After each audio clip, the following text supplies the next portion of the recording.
Third down and 9. Camp play fakes again, has a screen set up. And, boy, does a nice job. That's DeAndre. Can he get a block? He does. Down the sideline, DeAndre. One man to beat inside the 10. 5, DeAndre. What a run. Jackson. All DeAndre. Got a key block out front. Couldn't see who it was. May have been, was that Kariakowski, I think. And DeAndre Jackson did the rest. And the Lions get the answer on the screen. And welcome to another edition of Chalk Talk. It is the Southeastern Sports Radio Network. I'm Mark Willoughby, joined by the man, Robbie Mahfouz. And Lions get a big win yesterday, 10-7 in San Antonio over UIW, a team that's had Southeastern's number the last several years.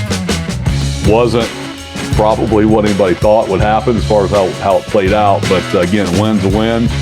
Nothing to apologize for. Southeastern goes on the road, played great defense, got a win.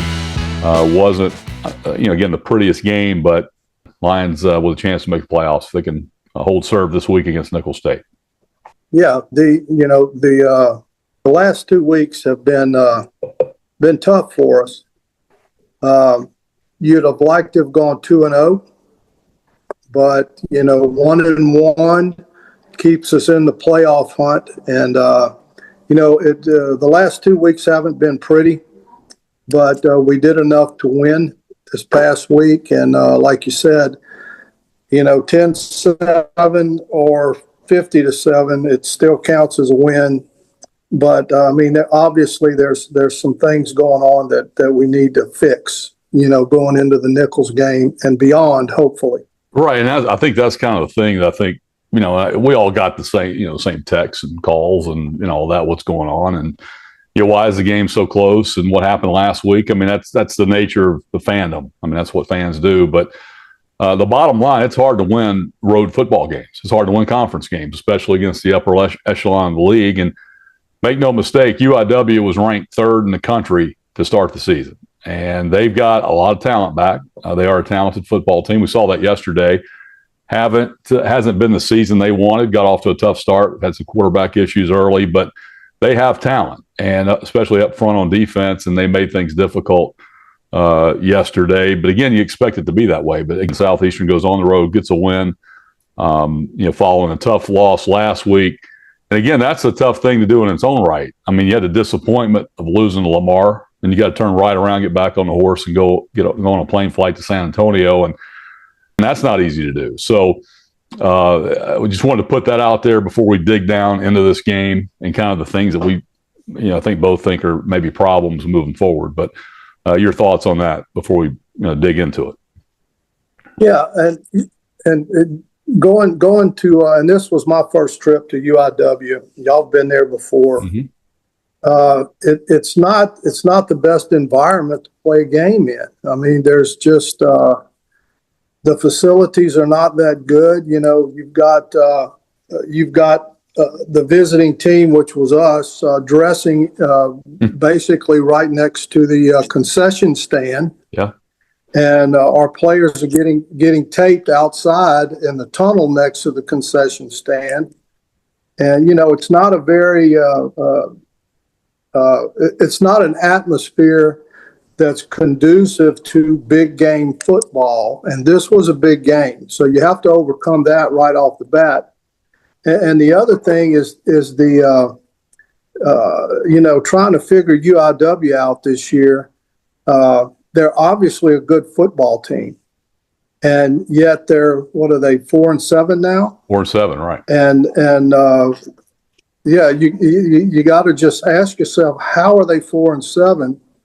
When they've shown flashes of brilliance, and but then like we talked about before the game, East Texas puts up 52 on them, and UTRGV puts up 56 on them. But then they turn around and beat Lamar. But make a long story short here, to lose, they came out freewheeling and and playing loose. And this was a big game, obviously, for us. We had to win it to stay in the playoff hunt, and we got out of there with a win, and that's the most important thing.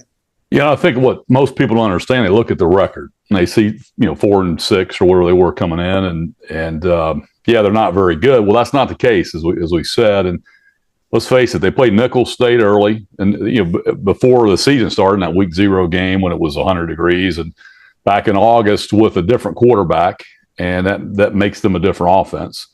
Go on the road, lose to Northern Arizona, who's got a chance to make the playoffs. So that's a road game playing at 7,000 feet altitude, so that's a tough one. A one-score loss. Beat Eastern Washington, who's playing well as of late, and then they destroy Abilene Christian, who beat Tarleton, and Abilene Christian team also beat SFA. So not only did they beat them, they destroyed them. So you kind of get a sense of what kind of possibilities they have, and then of course they lose to SFA, lose to East Texas A&M, as you said, and then of course UTRGV just hammers them at home. But then they come back and beat Lamar. So again, it's what version of UIW you're going to get. And I think Southeastern got a little bit of both yesterday. I think they got the really good defense that UIW possesses. I think Southeastern's defense absolutely throttled UIW's offense until late. And that's kind of where we'll start as we dig into this game. Southeastern defensively, again, just continues to bring it week after week after week. Got a little hairy at the end when they got tired. They put together those 2 scramble drives right at the end to make it a game. But just talk about this defense. Yeah, and when you look back at the statistics defensively of the ball game, quarter by quarter, Mark, the UIW had 119 yards in the first quarter. In the second and the third quarter combined, they had less than 60. That's how dominant we were in those 2 quarters. And for most of the fourth quarter. Now, their last 2 drives, they had 175 yards of their total offense. And I think they ended up with like 380. But you take that away, and I know you can't, but up until that point, they were struggling. We gave up 206 yards total offense for 3.5 quarters. And that's phenomenal. And not only that, we kept them off the field. We ended up winning the time of possession battle. We kept Colson in check for almost the entire football game, which I didn't think was possible. And we don't win. We're not in the Lamar game, and we don't win this game without our defense. Well, I think you're hinting on something that I think a lot of fans don't realize, because a lot of people just watch. They don't watch the game. Just look at the box score and say, "Oh, well, they had 381 yards of offense. We only had 296." But if you dig down on this game, the Southeastern defense was absolutely dominant. For that stretch you talked about when it counted, and that's to allow Southeastern to open up that 10-point lead. And you had a free play on an offsides early in the game on the first drive, which they hit about a 50-yard throw, which got them into field goal territory, which they missed. And then on that last drive, with Southeastern up 10-0, I won't say they were kind of just relaxed, but they went on a 99-yard drive, got the ball right back, and then went down and had the field goal blocked at the end. And again, that's 150, 160 yards of their total offense. So in between that, this defense was dominant, especially when it counted. So wanted to definitely point that out. Had a lot of outstanding performances. KK Reno again with 17 tackles. Zach Johnson at corner played about as well as you could possibly play against the best receiver in the league, in Jalen Waldhall. Had 3 PBUs. Of course, the big play at the end was kind of, he's more in trail coverage. He had a safety over the top. He made a circus catch. Outside of that, he shut him down. And then, of course, up front, Ahmad Bradley, Evan Aubrey, and I would say also Khalid Moore. Khalid Moore, maybe he blocked the field goal at the end, maybe the unsung hero of this defense. Yeah, and it wasn't an easy game, especially for the guys up front, Mark, because it was so damn hot. Yeah. And, I said we won the time of possession game, but it wasn't by much. And I think toward the end of the game, you could see we had people going down with cramps.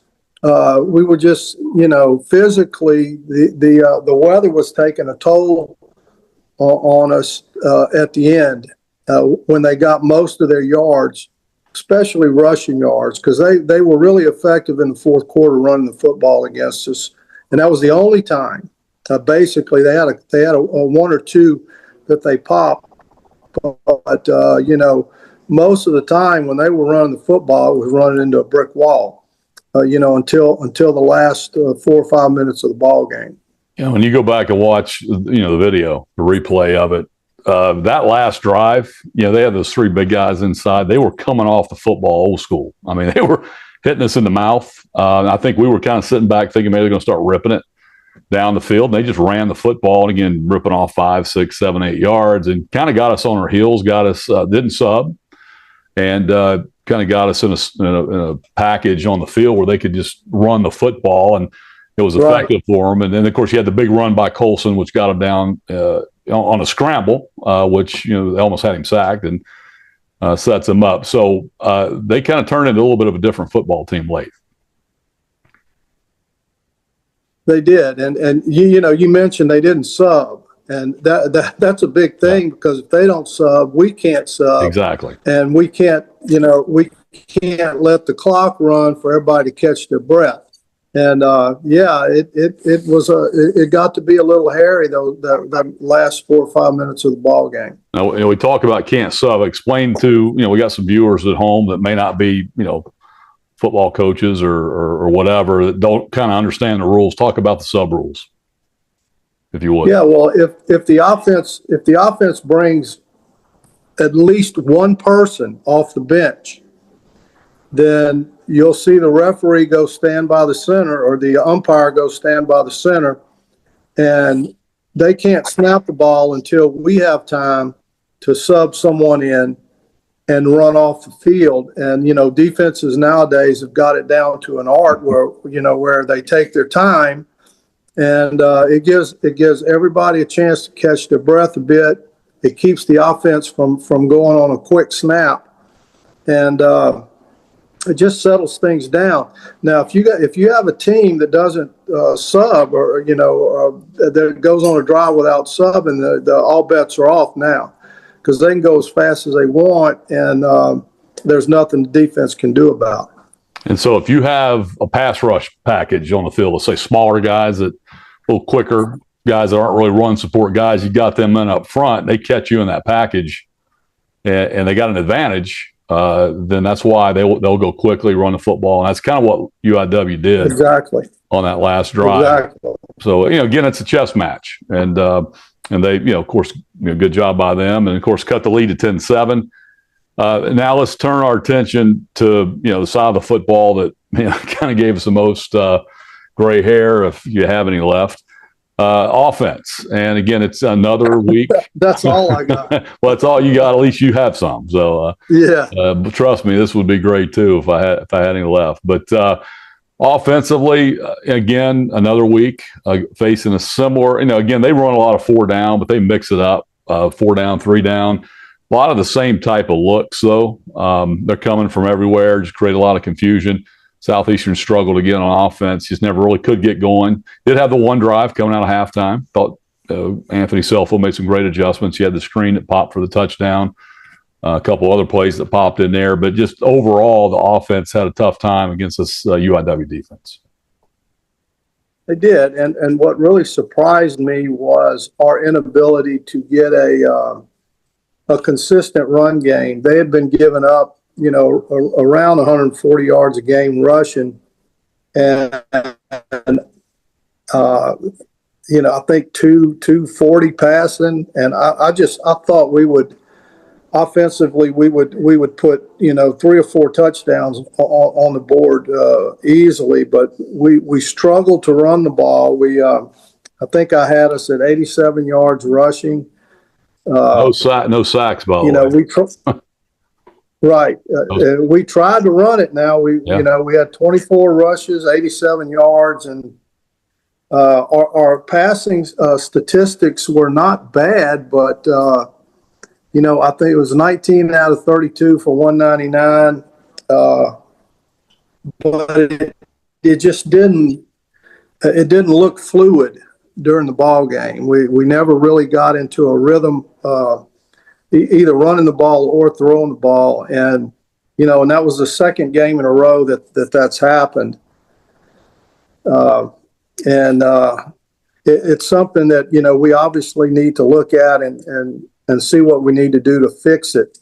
And to get back, I mean, it seems like the East Texas game was months ago when we just did whatever we wanted, running or passing the ball. And now it's a struggle, to get a first down. And let me throw this stat out, Mark. 2 games ago, we were at 45% on third down conversions. Yeah. The last 2 weeks, we were 5 out of 27 on third down. That's 19%. And you're just not going to score points, and you're not going to have a consistent offense. When 1 out of 11 versus Lamar, 4 out of 16 against UIW, you're just not going to have a consistent offense. There's just no way. There's nothing you can do about it. Well, you scored 22 points in the last 8 quarters, basically, and you're 1-1. Right now, the offense has scored 15. Well, right, because it was a fake field goal, right? Fake field goal. That's correct. So really putting the ball in the end zone via the offense, 15 points, and again, you're 1-1, so you have that going for you, I guess, and a narrow 2-point loss when you had chances. And again, there were a couple of chances in this game to tack on some points. You missed 2 field goals in the ball game. You got down to the 5-yard line, kind of stalled, and kind of leads to another issue, and that's red zone offense. And then, of course, I think the biggest was kind of late in the game, inability to run clock. And you talk about being able to run the football. I think there was a sequence there of about 2 or 3 drives there where only about 5 or 6 minutes of the clock evaporated. And I know one drive was like 57 seconds or something like that. So, right. And then you had a 2nd and 2 on the plus territory, just trying to get a first down, and you just kind of get some penetration into the backfield, try to bounce it, lose about 6 or 7. Then you throw incomplete, stops the clock again. That's when it got hairy. That's when you had to punt. Yes. So again, but you're able to, you did enough, I guess, to win the ball game. But the thing that for me, that I know Alan mentioned it last week, is just the inability to develop that second and third wide receiver. And if you look at the breakdown, Jalen DiMaggio had 5 catches, 61 yards. One of those was a 37-yarder, so about over half of his yardage came in 1 catch. DeAndre Jackson was actually Brandon Hayes caught 5 balls, but his catches are out of the backfield. They're not really wide receiver. Yeah, not really wide receiver. He had 1 hitch route as a wide receiver, but really he's more of a hybrid player. And Dekai Joseph had 2 catches. That's it from your wide receivers. So really the inability to target. And I would say, it looks to me like Carson, and you tell me what you see. It's a 1-look read. And if it's not there, it's, panic time. He's not able to come back to that secondary receiver. The difference, and one of the differences that I see since the East Texas game, Mark, how many times did he extend a play, find a receiver, and complete a pass? A bunch, and now it seems like when he's getting out of the pocket, it's run first, and if that's not there, the ball goes out of bounds. Right. And does that make sense? What I'm saying? Yeah, 100%. Because that's what it looks like. That's what we're seeing. Yeah. That instead of he does a great job of breaking out of the pocket, and looking downfield and finding that's when you make your big plays, and he made them against East Texas, doing that same thing, and it just looks like he's looking to run first, and if it's not there, we're throwing the ball away. But again, we had a much better game throwing the ball this week than we had last week, and I think I said this on the radio. what can we do to get even better? And, I'm saying, find 4 or 5 pass routes that we're good at and run them. And, there's things you can do to open up a secondary receiver. And we obviously and absolutely need to, and I'm thinking that's Dakai. We just need to run some things to get him open. And he can do stuff after he catches it. And, so there's some things we can do there this week, and I'm sure we'll figure something out. Yeah, of course, tight ends haven't, kind of been non-existent as well. So you're playing a lot of 2 tight end sets. Again, you run a lot of 1 and 2 man routes, and the tight ends are kind of running dummy routes, not really being targeted. So I think that's maybe another possibility. And obviously, they're throwing to the running backs when they can. Let's get back to the running game a little bit. DeAndre Jackson was bottled up. Great job by UIW. They were, kind of just attacking him when he touched the football. It seemed like they had an answer for pretty much everything. Of course, he had the screen pass that basically he, kind of weaved his way into the end zone. You give him a good enough crease, he's going to make something happen. For the second week in a row, we only see 2 carries out of Calvin Smith. And in a game that you think you might need a kind of hammer back to run between the tackles. Yeah. I didn't see much from him. Jaden Henry, 8 carries, 30 yards. I mean, solid for him. But, again, no Calvin Smith. Right. And we're going to need that this week. When we get to talking about nickels in a minute, the best attack that I think we can have this week is first and foremost, get the running game going to take some pressure off of our passing game and to make it easier to pass. And I think we need to do that early. And I think we can do that.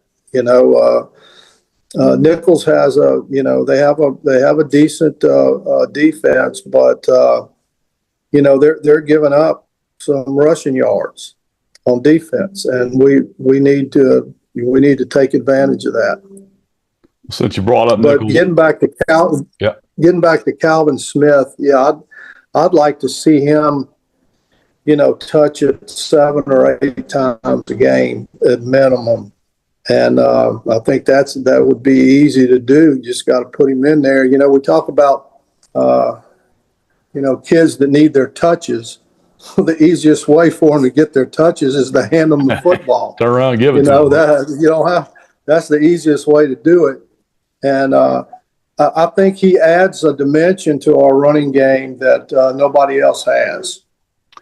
That's just my opinion. Yeah, I agree. And how they've been using him all year is that fourth quarter hammer back, especially when you have a lead. Of course, you had a 10-0 lead, 2-score lead going into the fourth quarter. And again, I don't know if he's dinged up. I mean, it didn't seem like it. He had a screen pass. He had a physical run, had another run for about 6 or 7 yards, and then one other touch, and that was it. And I know Jaden Henry's been a good player. I know Jaden Henry gives you some protection situations, in the passing game as well. But 2-touchdown or 2-score lead late in the game, and as hard as he runs, and his yards after contact is off the chart. When you watch him run, especially when the other team's tired. So just kind of, again, you don't know the dynamics. We're not in the, down on the sideline or in the press box, but I know we've had those questions about why he didn't touch the ball more. I know you mentioned Nichols. Let's go ahead and turn our attention to those guys. It's River Bell Classic time. I know you played in this rivalry back in the day and back in 1981, and you guys beat it. I'm trying to remember. Did you guys beat Nichols in 81? We absolutely did not, Mark. You did not. Sorry to bring that up. I can be honest with you. To this day. Be honest. I think about that. Yeah. It was one of those. We had. So this is personal for you. It really is, and it was our last game. It was at home. We were on a 6 game winning streak, and we were. A bunch of 1-score games that we won, and we tied it up in the fourth quarter. They scored with about 2 minutes left and missed the extra point, went up by 6, and I immediately went in the ball game and threw a pick 6, and that was it. And I don't like Nichols. I'll tell you that right now. I don't know why anybody would go to Nichols. I just, but there you go. Well, people ask, talk to me all the time about who's your biggest rival, and everybody thinks it's McNeese, because over the years, we had some battles with McNeese, and I'm like, no, it's Nichols. It is nobody else. Nichols. Not Sam Houston back in the day. It's about not McNeese, not Northwest. It's Nichols, and it always will be. It's every sport. It's not just football, and it's kind of one of those love-hate rivalries. Guys are friends. You got relatives that play each other. Guys that went to high school because the schools are 85 miles apart. And you pull for them when you're not playing them, maybe. And all, but. Yeah, that's just that's our rival right there. That's why we have that river bell that you want to take home every time you beat them. And it doesn't matter the records. I know in years when both teams have something on the line. Back in 2019 when it was for the Southland Conference Championship that Nichols won 28-27 late on a fumble. Game. Strawberry Stadium was jam-packed. You shoehorn them in. They were in the end zone, standing room only, over 10,000. Down at Nichols, they're packed. But it's always a good crowd. It doesn't matter what the records are. And, of course, they're coming in with just pride on the line. Southeastern has a playoff opportunity on the line. So we expect Strawberry Stadium to be hyped up and just speak to that, how elevated it gets in the stadium when Nichols comes down. Yeah, this is going to be one of those games. We talked about why aren't there people in the stands? We're putting a good product out on the field, and we're one of the top 20 teams in the country. But there's going to be some folks there today. There's going to be some folks from Thibodaux that are going to be tailgating. Mm-hmm. It's going to be an awesome atmosphere, even though it's a Thursday game. There's going to be a bunch of folks on that campus come 3:30, 4 o'clock, getting ready for that game, and it's going to be I know that there's no playoff implication for Nichols, but it'll be a playoff atmosphere there. They're going to pack the visiting stands out, and it's if history has any say in this, it's going to be a hell of a ball game. And you mentioned it as a Thursday night, and typically Thursday night games, it's tough to get the alumni to town. They work, and it's hard to get off and get to a 6 o'clock game coming from out of town. But it's the final Thursday game, and folks circle the calendar and take off and play hooky or whatever early and come out to Strawberry Stadium or Guidry Stadium in Thibodaux. And it's become an event, and it's become a statewide event. And it's the only thing in town on Thursday night in Louisiana. So you'll have all the local media, New Orleans, Baton Rouge will be there. And again, Southeastern will have something to play for. So it's going to elevate the process and should have a really good contingent of students because, again, the way Southeastern school is now, you're out of school on Friday, Saturday, Sunday. Well, they'll stay in town for that Thursday night. Hopefully we'll have a bunch of students there. And and get it to where we have 7,000 or 8,000 at this ball game because as a player you love to look up and see the people in the stands, especially at home, and to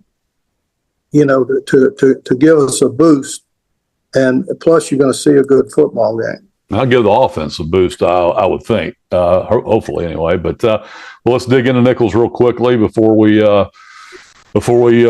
call it a night. They got off to a good start, beat UIW in that week 0 game, 20-6. Everybody thought maybe Nichols is back. But again, they go to Troy, and after that, and they're leading Troy late in the ball game into the fourth quarter. Troy scores a couple of touchdowns late and actually win by 18, but that game was much, much closer than the score indicated. Right. And West Georgia comes to town. They actually finished up the 8-3. They're done for the year. But that's a D2 move up. Thumped Nichols at home 34-10, and Texas State got them 35-3. Then had to go on the road to Eastern Kentucky, beat them 27-7. So they kind of reeled there for about 4 games, and then kind of rebounded, lost a heartbreaker to Lamar on a punt return late in the game. Another one of those games Lamar found a way to win. Nichols probably should have won that game. So this is not a bad Nichols football team is what I'm trying to say. SFA got them 34-7 on the road, but then they won 2 in a row over McNeese 31-7, Houston Christian 31-7, a tough loss to UTRGV 28-21 at UTRGV. So it kind of tells you this is a good football team. And they beat Northwestern State this weekend at home.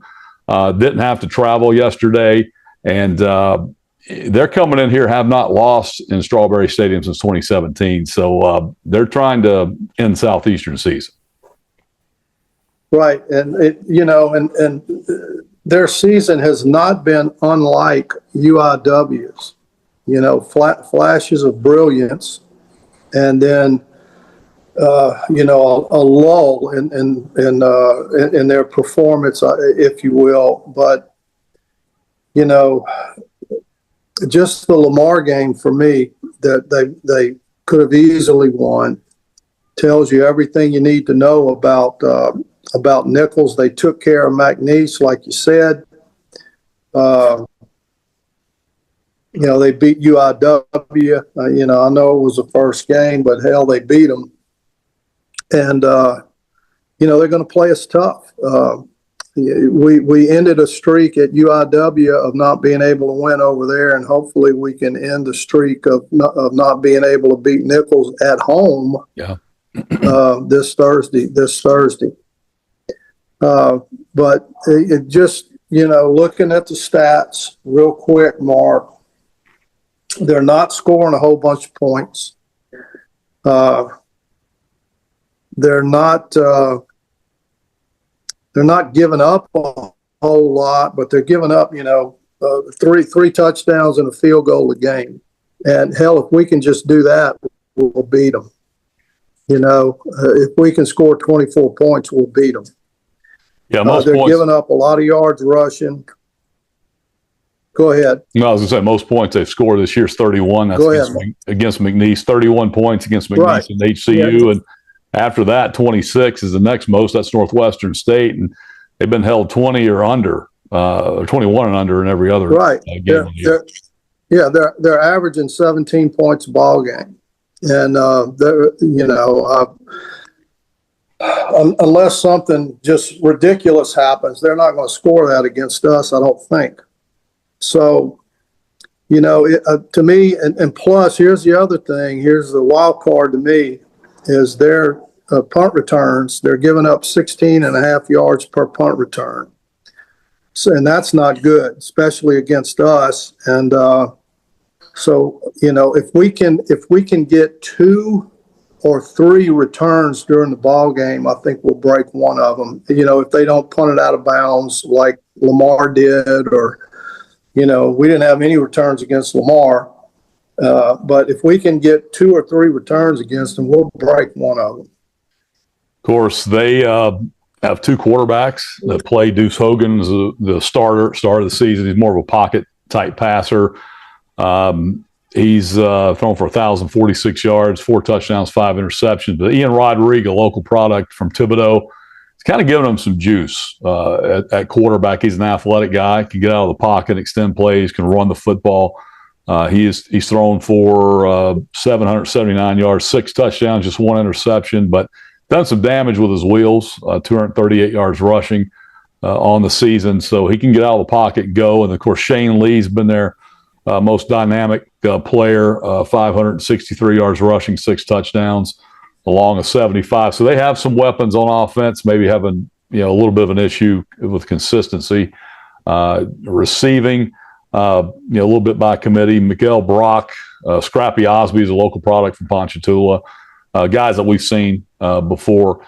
Let's talk about the Nichols defense, Robbie, if you would. This is another team that's going to give you that 3-man look, kind of send pressure from everywhere, and they get a lot of tackles for loss. What do you see on the defense? Yeah, and but they're giving up some yardage on defense, and God, if I had the team that runs the ball the best this week is going to win.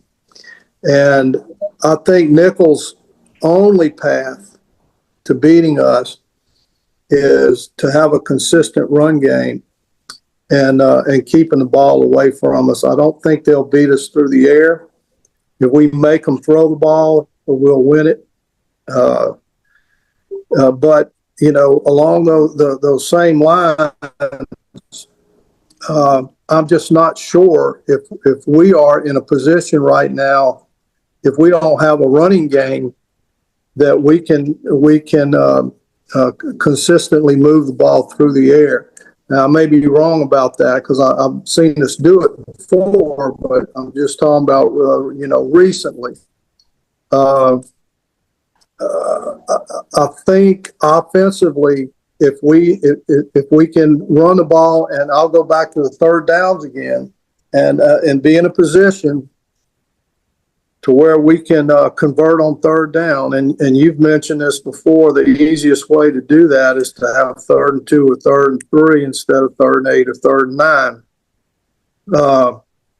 But if we can do that, I think we'll be able to, and I don't want to say have an easy night, but I think we'll have a good ball game against these guys. But, I mean, my nightmare scenario is somehow they're running the football and keeping it from us. That's the nightmare. Defensively, Nichols is, they're not the best defensive team that we've faced, but they're far from the worst. And they're going to play hard. They're going to play hard against us. Yeah, I will add, though, they are opportunistic. The one stat that kind of jumps out at you, especially a team that's, with a losing record, they are +9 in turnover ratio. They have 15 interceptions, which is a lot of interceptions in their secondary. Got 6 fumble recoveries. They've only thrown 6 interceptions and turned it over 6 times via the fumble. So they're +9, yet still having trouble winning football games. So that's a little bit of an odd statistic. Right. But again, if Southeastern can protect it and run the football, I think they have a chance to have a good night. Yep. Well, there you have it. Absolutely agree. And, something else about last week's game, as hard hitting as that game was and as defensive as that game was, there was the 0 turnovers.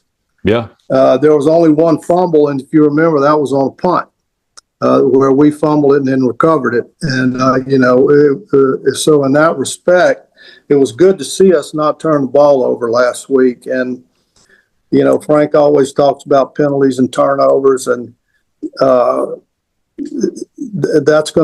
obviously will play a role in this game. And the penalties last week played a role as well.